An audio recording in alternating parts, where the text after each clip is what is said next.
Sele kuyiminyaka engaphaya kwamashumi amathathu kulawulo lwethu lwentando yesininzi. UMzantsi Afrika ke wenze inkqubelo, kodwa ke xa sijonga kwezopolitiko, kodwa xa kufikwa ngokomoya, umbuzo ongagungqiyo kukuba ingaba amaqabaqaba imbola kaQamatha, sithetha ngama-Afrika, ingaba bakhululekile ngokwenene na? Sikrwece ke uSemlanga osuka kwiziko le-African Hidden Voices, usityelela banzi. But Sam, sikwilise sikwamkele sibambe ngazibini ngexesha lakho. Kuhle Kolose, mangibulise kubabukele ekhaya. Xa sithi rhatya sijonga phaa kunyaka ka-2018 during isona, umongameli weli uRamaphosa wagxile sisho into yokubana kunomzekelo womntwana othe waxhamla to the fruits of freedom since 1994. Wade wamthi igama wathi lo mntana nguTintswalo, uxhamlile to the opportunities that ezopolitiko iye yabe kanti iyanazo. Kodwa umbuzo otshotshe ingaba lo Tintswalo uye waxhamla na kwinkululeko yomoya, that is spiritual liberation. 30 years into democracy, sikhululekile singama-Afrika? Kolose, kubalulekile ukuthi sichaze lento as African Hidden Voices yokuthi after 1994 umbutho wezwe pheqelezi esopolitiki bahamba phambili bakhohla ezomoya zakwantu. Ingakho ubona namhlanje ukuthi umbutho namhlanje lo ophethe uhambe wahamba wade wafika lapho khona so initiator indaba ye-GNU to show ukuthi kahle kahle the concept ye freedom asikazi sichazisise noma si-achieve, because ukuze si-achieve lento kumele sibone majority yabantu abantsundu bephumelela betho nabo ukuthi really i-political freedom yeza nentuthuko kubona. Kodwa siyabona ukuthi ukushiya kwezomoya zakwantu emuva actually has made kahle i-freedom yethu ingabi complete. Yeah. Abanye babantu esababona into yokubana bavalelwa ngapha kwamasango zinkosi zomthonyama. Siyaqonda sikhumbula into yokubana xa sizojonga enhlandlolo ilizwe lalikhokelwa ngamakhosi. Kukhona namakhosi omoya ayecebisa inkosi zenyama. Ingaba oko kwadlala liphi ifuthe namhlanje njengoko sibona into yokubana izwi lamakhosi lisalinyevulelwa? Singasho sithi Kolose mandulo njengoba uceda kuchaza yokuthi bekune a great relationship between amakhosi omoya pheqelezi imboni nazo bebe guide amakhosi wendabuko, and lapho isizwe sasiholwa kwi direction right. Unfortunately kwahamba due to irreligious ne political colonization sesibona ke manje amakhosi endabuko eqa or ehlehla from amakhosi omoya nezimboni zakwantu lapho khona bebethola i-guidance in order for bona bakhona ukuhola lesi sizwe somuntu omnyama.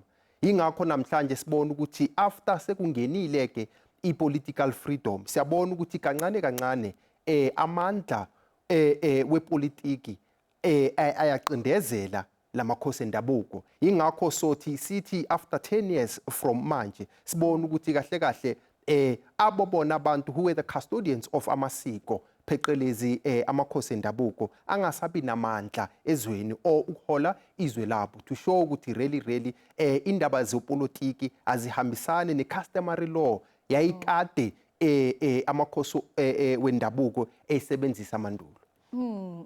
Okubuhlungu wena Sam kukuba sizawuphawula mhlambe xa sawujonga nembonikazi ononqawuse ababethi into yokubana ngenene nangenyaniso elilizwe lizawufa liphele imboni uNtsikane. Emva nje siyaqonda into yokubana isano sesikhulu ubaba uCredo Mutwa naye ngomnye wabantu ababekhala ngeAfrika wade wabe kanti uya kwizwe lomoya.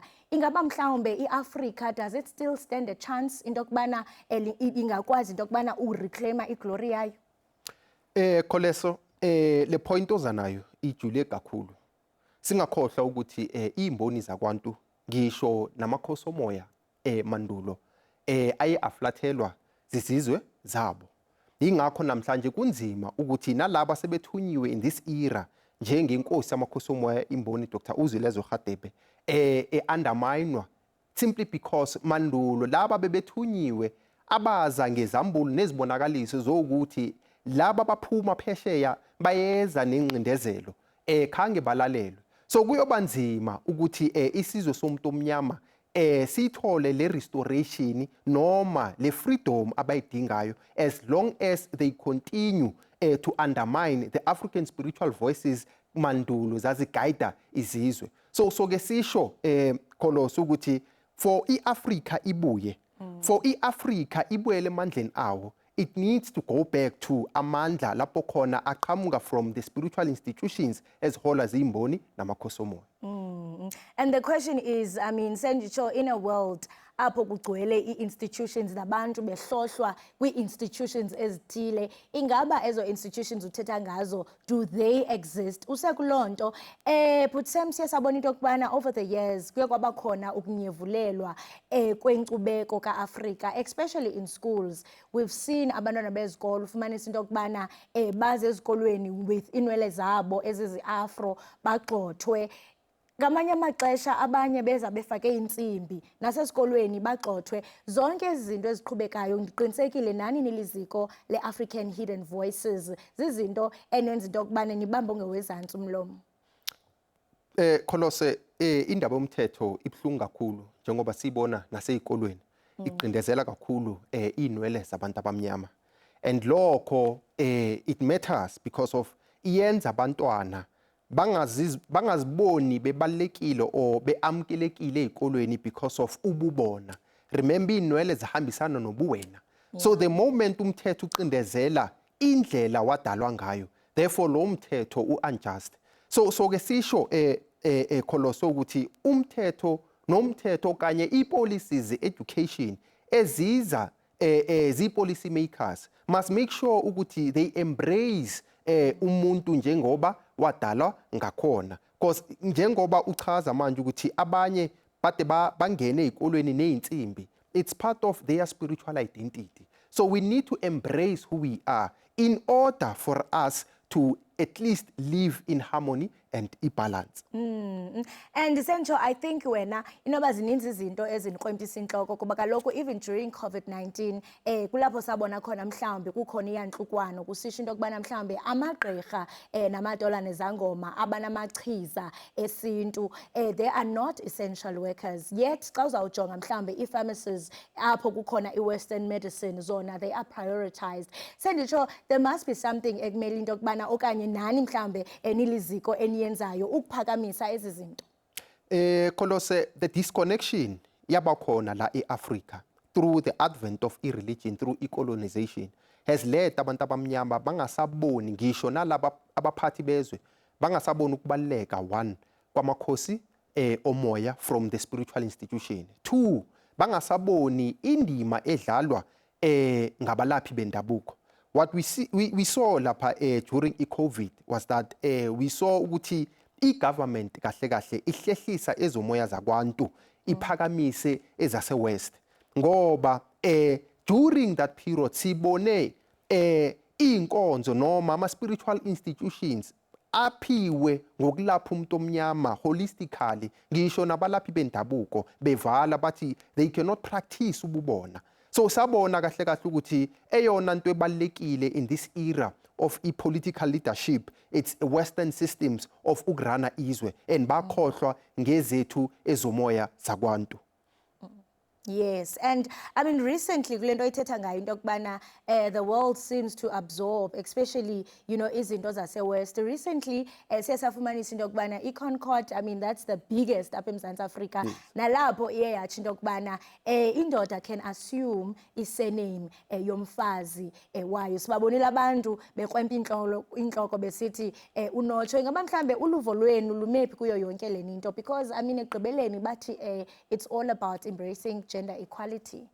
Okokuqala Kholosi, we need to put a stamp yokuthi i-African indigenous spirituality does not discriminate, but kubalekile sazi ukuthi yonke into ilandela lento sibiza ngama spiritual principles, and if singalandela lama spiritual principles in order to inform i-policy kuzoba easier for us to know kahle kahle ngeziphi policies ekumele ziphasiswe.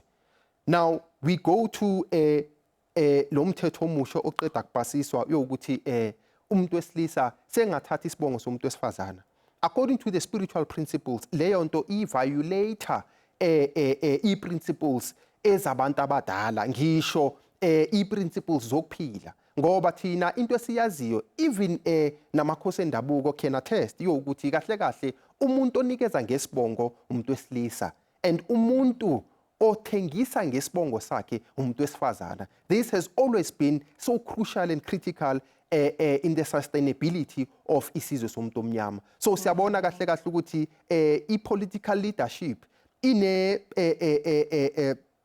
a gap because of the disconnection between the state and spiritual institution.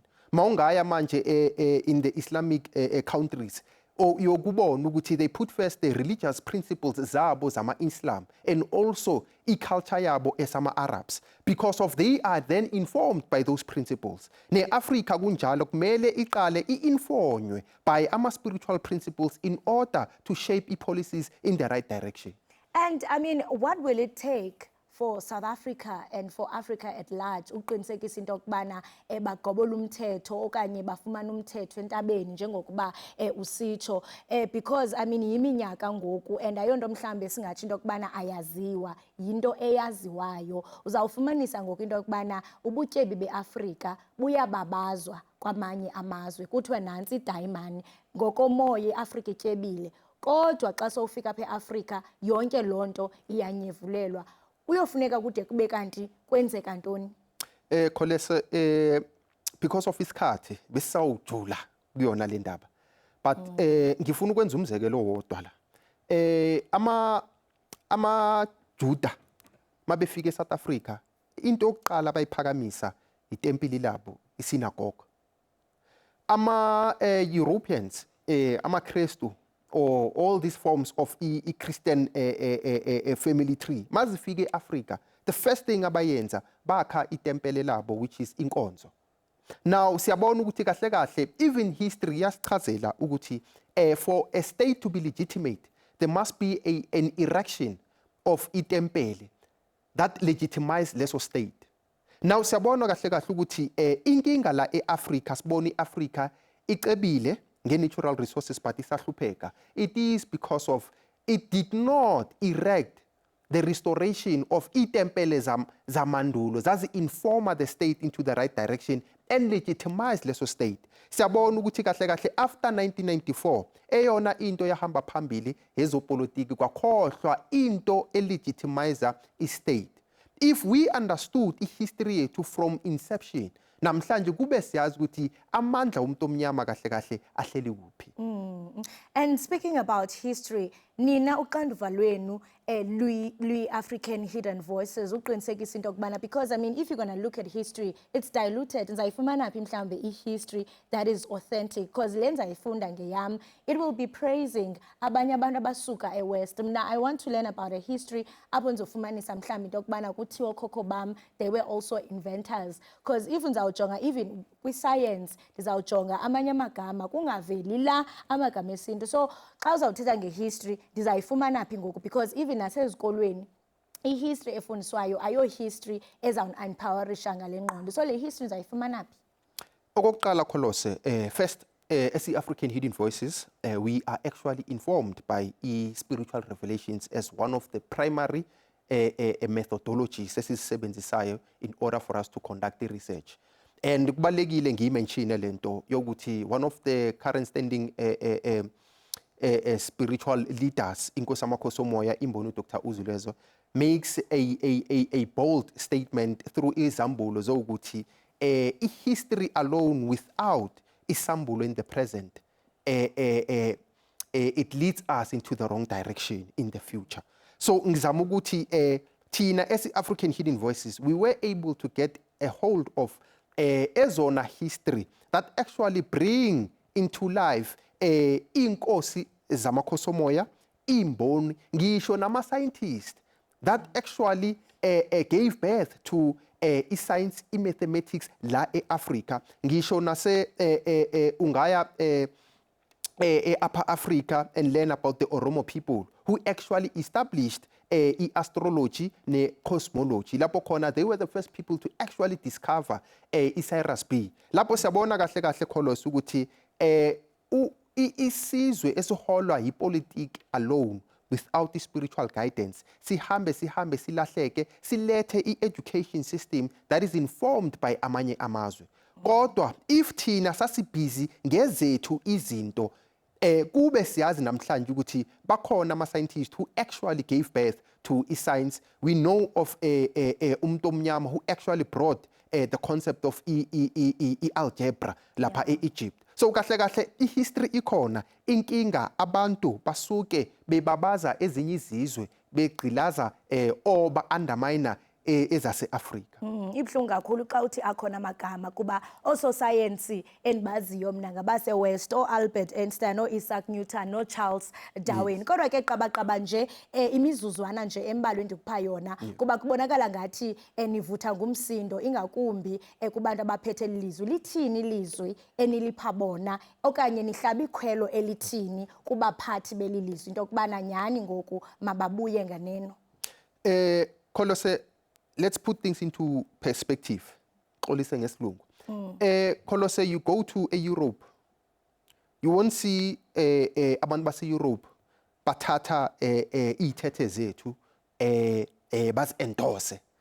But they will always, thina singabantu abamnyama, will always want to endorse izinto zabanye amazwe. Leyo nto it's a red flag. It shows ukuthi thina siyazi-undermine. Ingakho kuzawuvuka imibutho ye-xenophobia la e-Africa because of asizazi singobani, asiwazi amandla wethu. Kahle Kholose, eyona into engabuyisela umuntu omnyama emandleni zi-spiritual institutions because of they were the backbone of the greatest civilizations in ancient times. Semlanga masibame ngazibini ngexesha lakho ngokusityebisela kule mini ibaluleke kangaka. Inkosi kakhulu. Sibonge. Right, mbukeli we-SABC lihaye lonke besihlala indlebe naye nguye uSemlanga osuka pha kwiziko le-African Hidden Voices. Awuhlabela mgama ke